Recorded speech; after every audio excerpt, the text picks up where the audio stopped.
एक तरफ ट्रेन पटना से दिल्ली जाने वाली थी और दूसरी तरफ ये चमड़े का जूता सोच रहा था कि सफर खत्म होते होते मैं भी S8 से S9 में पहुंच जाऊंगा।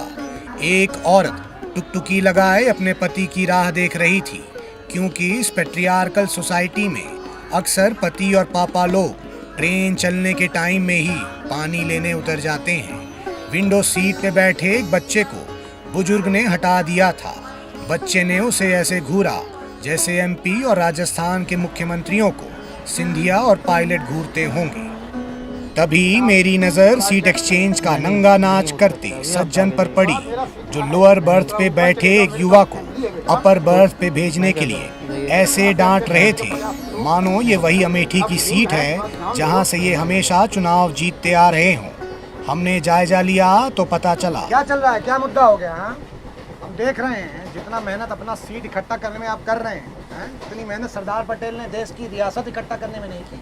क्या हो गया भाई, क्या प्रॉब्लम है? हाँ राजा जी, मेरा एक सीट 22 नंबर है, एक सीट 55 नंबर है, एक सीट 32 नंबर है और एक सीट 32 नंबर है। एक बोगी में 2 32 कैसे जी? नहीं, एक सीट S8 हिमगिरी एक्सप्रेस में है। इतनी विविधताएं तो देखिए देश में नहीं है भाई जितनी इनकी सीटों में है। वही तो ये जनाब समझ नहीं रहे हैं। क्या नाम है जी आपका? हरी सिंह राजा जी। हरी सिंह राजा जी, वो तो देखिए तब भी नहीं माने थे, आज कैसे मानेंगे? देखो क्या है कि ये फैमिली वाले आदमी हैं, बुजुर्ग हैं, आप इनको दे दीजिए, ऊपर कैसे चढ़ेंगे? आप सिंगल हैं, एडजस्ट हो जाइए, यही सिस्टम है ना। अरे यार, वही तो रवीश जी, सिस्टम रवीश जी, सिस्टम। ये जो सिस्टम है, हम सिंगल लॉन्डो से यही उम्मीद करता है कि हम अपनी कंफर्म सीट दे दें, हमारी विंडो सीट दे दें, हम सिंगल ट्रेन में चढ़े और सिंगल ही ट्रेन से उतरे। ये सिस्टम हम सिंगल लॉन्डो के लिए कर तो कुछ नहीं रहा रवीश जी, लेकिन हमारे जले पे नमक जरूर छिड़क रहा है ये बुलेट ट्रेन को लेके। नहीं, हाँ तुम जो बोले सही बोले, लेकिन ये बुलेट ट्रेन कहाँ से बीच में आ गई भाई? इससे ऐसा क्या हो जाएगा? वही तो रवीश जी, कुछ हो ही तो नहीं पाएगा। अब जो लड़का पटना से ट्रेन पकड़ता है वो मुगल सराय आते आते लड़की से नजरें मिला पाता है। सही बात। अब प्रयागराज आते आते थोड़ी बहुत बातचीत हो जाती है। अब दिल्ली पहुंचते पहुंचते अगर कैसे किसी तरीके से गैस मास्क हम दे दे लड़की को तो नंबर भी मिल जाता है रवीश जी। और ये पूरा का पूरा चीज जो है वो 24 घंटे में होता है। बिल्कुल। अब बुलेट ट्रेन की वजह से ये जो पूरा का पूरा सफर है वो सिर्फ 2 से 3 घंटे में खत्म हो रहा है रवीश जी। अब इतने कम समय में रवीश जी हम सिर्फ इतना पता कर सकते हैं कि लड़की की जात कौन सी है। जात पूछोगे? सुनो तो ये बताओ, ऑनर किलिंग से डरते हो तो प्यार क्यों करते हो भाई? देखिए रवीश जी, डरता तो मैं किसी के बाप से भी नहीं हूँ, बस किसी अपने बाप से फटती है हमारी, और कुछ नहीं। आप ही फटती होगी। हाँ फटती है। हाँ ठीक है। अब देखिए रवीश जी, इतना सब जो समस्या है, बोझ है, वो हम अपने कंधे पर लेके चल रहे हैं रवीश जी। और ऊपर से ये महाशय आके पूछते हैं कि सीट एक्सचेंज कर दीजिए, सीट एक्सचेंज कर दीजिए। ये एक्सेप्टेबल नहीं है रवीश जी, मैं कह रहा हूँ ये एक्सेप्टेबल। ट्रेन में चिल्लाओ नहीं। तुम्हारी समस्या क्या है, हमको समझाओ जरा। तुम्हारी समस्या, तुम्हारे पिताजी हैं, बुलेट ट्रेन है, सिस्टम है, कि ऐसे बकैती करते रहते हो? रवीश जी, बात ऐसी है कि हमें ना ये क्या ये सफाई वाले फॉर्म ना भरवाने होते हैं, तो बस ऐसे हल्ला उल्ला करके फॉर्म बांट देते हैं। आप भी भरिए रवीश जी, अपना PNR यहाँ डालिए। सीट नंबर क्या है आपका रवीश जी? तुम पैसेंजर नहीं हो, स्टाफ हो क्या? हाँ ना रवीश जी, ये देखिए। और तुम्हारा ये दोस्त ये भी स्टाफ है? हम भी स्टाफ है, हैंड टॉवल बांटते हैं। गजब बकैती चल रही है भाई। सुनो, चलो जूम करो, दिखाओ इनको, कैमरा में दिखाओ, जूम करो। सुनो, पोज मत दो, अवार्ड नहीं मिलने वाला है, तुम्हारा कंप्लेन होगा मिनिस्ट्री में, रेलवे मिनिस्ट्री में, समझे? सुनो, रुको, कहाँ पकड़ी? रवीश जी कैसी बातें कर रहे हो रवीश?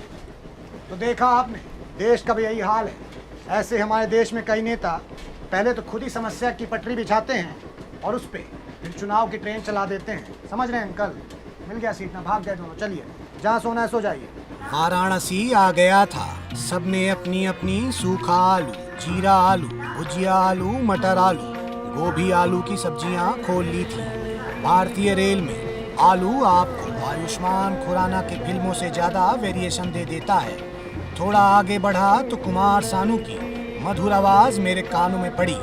ये आवाज बिल्कुल वैसे ही लुभा रही थी जैसे खिलता गुलाब, जैसे शायर का ख्वाब, जैसे पहली किरण, जैसे भाई साहब, आप देख नहीं रहे हैं कि इतना बढ़िया बज रहा है, तो बीच में आप ये सब लेकर काम बज रहे हैं भाई? काफी बढ़िया माहौल बना के बैठे हैं आप लोग भाई। हाँ, यंग एट 50। तो आपका ये जो कारवां है ये कौन से तीरथ में जा रहा है? अरे आप बिल्कुल स्टीरियोटाइप कर दिए हैं राजा जी। तीरथ वीरथ नहीं जा रहे हम लोग। हमारा कॉलेज का गोवा प्लान अधूरा रह गया था, वो पूरा करने जा रहे हैं। वाह जी, आपकी जवानी तो जवानी है, हमारी जवानी तो खाली फना हो रही है जी। वाह जी, आप तो रिमोट दबा के गाना बदल दिए हैं। ये आप एक ग्रुप के डीजे हैं। आप तो काफी पुराने और अच्छे गाने बजा रहे हैं भाई, हैं? आपका रेडियो भी काफी चमचमा रहा है। क्या है इसमें? अरे इसमें मोहम्मद रफ़ी, किशोर कुमार, हेमंत जी, मुकेश, लता ताई, आशा ताई, इन सबका सुनहरा गाना भरा हुआ है, तो चमचमाएगा ही ना। ये है सारेगामा कारवान। इसमें आप गाना कभी भी सुन सकते हैं बिना इंटरनेट और एडवर्टाइजमेंट के। बहुत बढ़िया भाई। ये हमारे वक्त पे होता तो हम भी बरखा को लुभाने के लिए बजाते, है ना? चैनल में रोक तो लेते कम से कम। चली गई बताइए। चलिए मजे कीजिए।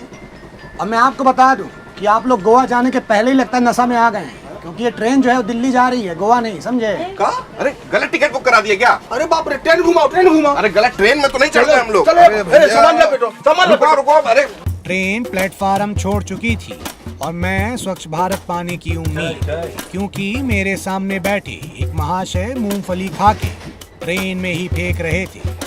क्या जी, नमस्कार दुशासन। हाँ?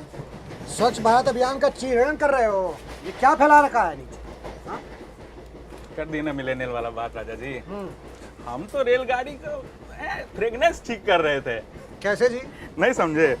अब देखिए यहाँ सड़ा मौजा का बदबू, बाथरूम के पास बैठे हैं उसका बदबू, जो रेल में जो राजनीतिक बहस चल रहा है उसका बदबू। तो आप ये बताइए कि 24 घंटा का सफर हम कैसे काटेंगे, हैं? तो ये मूंगफली जो है ना, इसमें प्राकृतिक लाभ है, और इसको ऐसा रगड़िए, ऐसा खचखचाइए, और पूरा जो रेल है उसमें मार सौंधा सौंधा खुशबू फैल जाता है। आई ना आपको खुशबू? आई ना? आप तो पत्रकार आदमी हैं, सूंघने का अधिकार तो आपको संविधान दिया है। अच्छा हुआ सुनने का अधिकार बोल के आप पत्रकार बोले, कुत्ता नहीं जी। अरे ऐसा नहीं है, हमको भी पता है कि असली पत्रकार और कुत्ता में क्या फर्क है। हम भी थोड़ा टीवी देखे हैं राजा जी। चलो गुरु, कोई बात नहीं, अच्छा है, फेंकते रहो।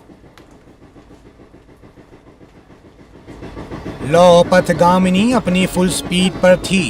हिलती ट्रेन में चलने वाला हर इंसान शराबी लग रहा था। तभी ट्रेन आउटर में रुक गई। अक्सर टाइम पे रहने वाली ट्रेनें टाइम पर ना रहने वाली ट्रेनों की पासिंग के लिए रोकनी पड़ जाती हैं। देश में सिर्फ वीआईपीज नहीं, बल्कि कुछ ट्रेनें भी वीआईपीज वाले टेंट्रम थ्रो करती हैं। कुछ लोग इसकी शिकायत ट्वीट करने में लगे थे, तो कुछ लोग मस्खरी में ट्रेन के टायर पंक्चर हो जाने की अफवाह उड़ा रहे थे। लेकिन इस बार भी जुर्म गाड़ी का नहीं, बल्कि सरकार की गाड़ी को अपने दहेज में मिली बुलेरो समझने वाले इस बैल बुद्धि इंसान की थी, जो चेन ऐसे खींच रहा था जैसे सरकार अपनी विफलताओं के लिए विपक्ष की टांग खींचती है। देखिए, लोगों को घर जल्दी पहुंचना होता है और पकड़ लेते हैं एक्सप्रेस, क्योंकि हर स्टेशन पे तो रुकती नहीं है। अब जहां पर रुकती है वहां से 50 रुपए की बस पकड़ के वापस घर आना होता पीछे आना पड़ता है। हाँ जी, तो हम क्या करते हैं, उनके ठीक इलाके के सामने चेन खींच देते हैं, उनका समय बच जाता है, हमारे 50 रुपए बनते हैं। आप बताइए आपको कहाँ उतरना है? हमको उतरना है बरखा के दिल में, उतारोगे? हाँ? नहीं, उसके तो 100 रुपए बनेंगे ना राजा जी। वो छोड़ो, हमारी छोड़ो, ये बताओ कि इतना बड़ा जो क्राइम करते हो, कल को अगर कोई टीटी देख लिया तो तुम्हारा चूतड़ और तुम्हारा हाथ दोनों तोड़ देगा। फिर ट्रेन का चेन छोड़ो, अपना पैंट का चेन नहीं खींच पाओगे। अरे छोड़िए राजा जी, टीटी क्या उखाड़ पाएंगे? 200-300 टीटी को तो इसी गेट से धक्का मारे हैं।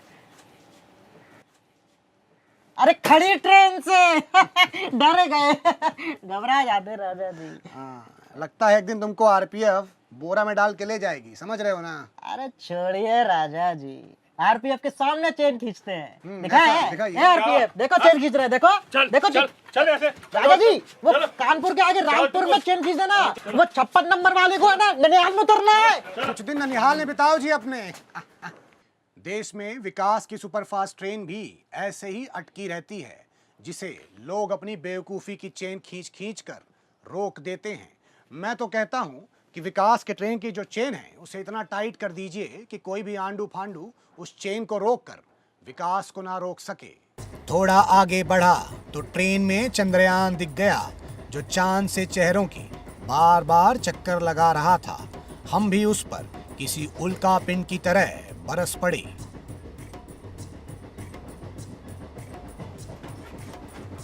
क्या जी लल्ला, तब से देख रहे हैं हाँ? वो वाला बाथरूम जब पास पड़ता है, यहाँ लंबा घूम के काहे जा रहे हो हाँ? कौन लॉन्च किया है तुमको जो लैंड नहीं हो पा रहे हो? नाम क्या है तुम्हारा? राजा जी वो राजा जी हमारा नाम है भाई, तुम्हारा नाम क्या है?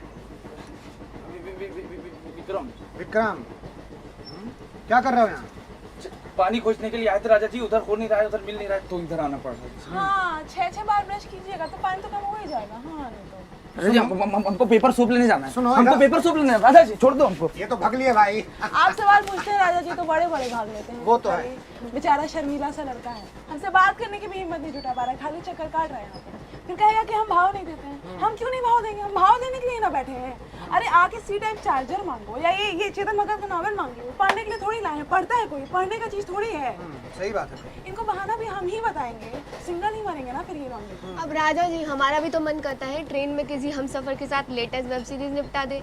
ये बेचारे इतने शर्मीले हैं कि जब से हम लोग यहाँ आए हैं ना आके बैठे भी नहीं। इसी का तो सीट है। लगता है वो भी मोतिहारी के बॉय स्कूल से पास आउट है जी, है ना, हमारी तरह। ठीक है, कोई बात नहीं है, कोई तकलीफ देना आपको, हम यहीं बैठे हैं 63 नंबर पे, बता दीजिएगा हमको, ठीक है? अरे राजा जी बात ये है ना कि आपको कोई तकलीफ देता है तो आप उसको मुंह तोड़ जवाब देते देखे हैं टीवी, लेकिन हमारा थोड़ा स्टाइल ही अलग है। हमको कोई तकलीफ देता है ना मुंह ही तोड़ देते हैं उसका। तो इस लड़की के पास कम से कम मुंह तोड़ने का विकल्प है। अगर ये सुविधा तेजस एक्सप्रेस की ट्रेन होस्टेस के पास होती तो वो इतने मुंह तोड़ देती कि पूरे यूपी के अस्पतालों में मुंह जुड़वाने के लिए लाइन लग जाती।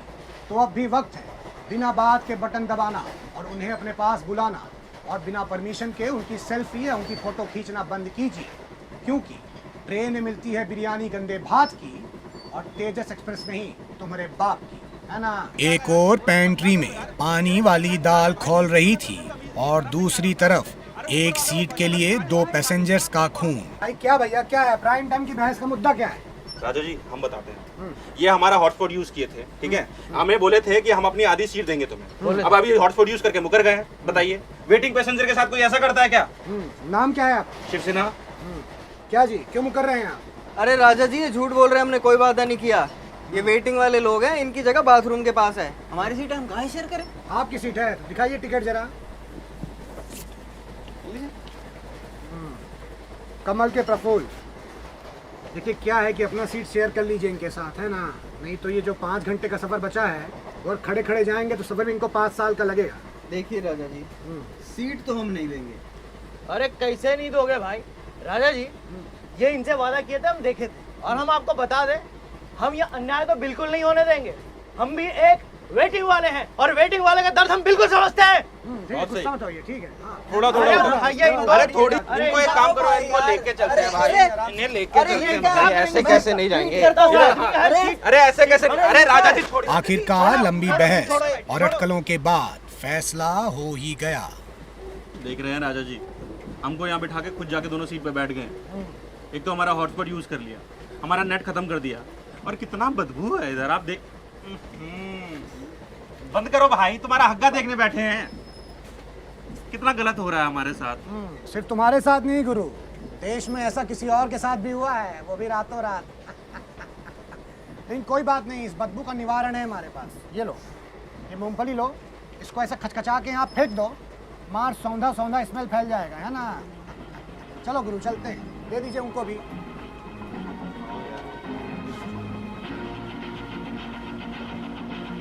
अब दिल्ली दूर नहीं था, सफर बस खत्म होने को ही था।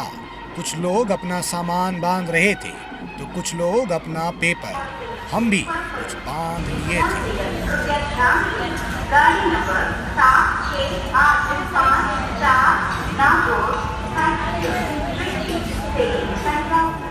तो इस सफर से एक बात अच्छी हो गई कि मैंने अपने सच्चे भारतीय होने का प्रमाण दे दिया है।